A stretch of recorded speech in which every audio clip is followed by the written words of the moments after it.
अथ श्रीसूक्तम्। ॐ हिरण्यवर्णां हरिणीं सुवर्णरजतस्रजां चन्द्रां हिरण्मयीं लक्ष्मीं जातवेदो म आवह।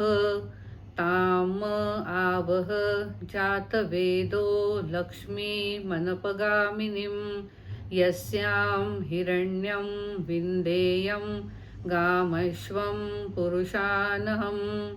अश्वपूर्वां रथमध्यां हस्तिनादः प्रबोधिनीं श्रियं देवी उपह्वये श्रीर्मा देवीर्जुषतां। कां सोऽस्मितां हिरण्यप्राकाराम् आर्द्रां ज्वलन्तीं तृप्तां तर्पयन्तीं पद्मे स्थितां पद्मवर्णां तामिहोपह्वये श्रियं। चन्द्रां प्रभासां यशसा ज्वलन्तीं श्रियं लोके देवजुष्टामुदारां तां पद्मिनीं शरणमहं प्रपद्ये। अलक्ष्मीर्मे नश्यतां त्वां वृणे।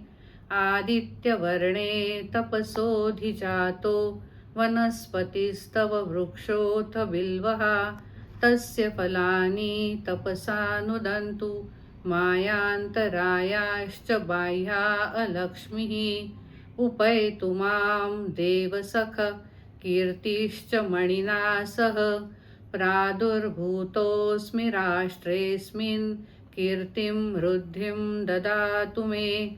क्षुक्तिपासामलां ज्येष्ठाम् अलक्ष्मीं नाशयाम्यहम्। अभूतिम् असमृद्धिं च सर्वां निर्णुद मे गृहात्। गन्धद्वारां दुरादर्शां नित्यपुष्टां करीषिणीम् ईश्वरीं सर्वभूतानां तामिहोपह्वये श्रियं। मनसः काममाकूतिं वाचः सत्यमशीमहि। पशूनां रूपमन्यस्य मयि श्रीश्रयतां यशः। कर्दमेन प्रजा भूता मयि सम्भव कर्दम। श्रियं वासय मे कुले मातरं पद्ममालिनीम्। आपसृजन्तु स्निग्धानि चिक्ली तव समे गृहे। नीचदेवीं मातरं श्रियं वासय मे कुले।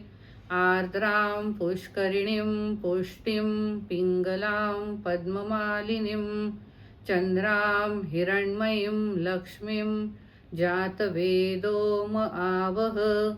आर्द्रां यःकरिणीं यष्टिं सुवर्णां हेममालिनीं सूर्यां हिरण्मयीं लक्ष्मीं जातवेदो म आवह।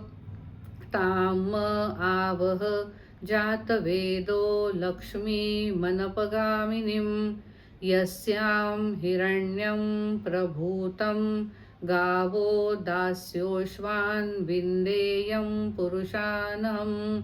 यः शुचिः प्रयतो भूत्वा जुहुयादाज्यमन्वहम्।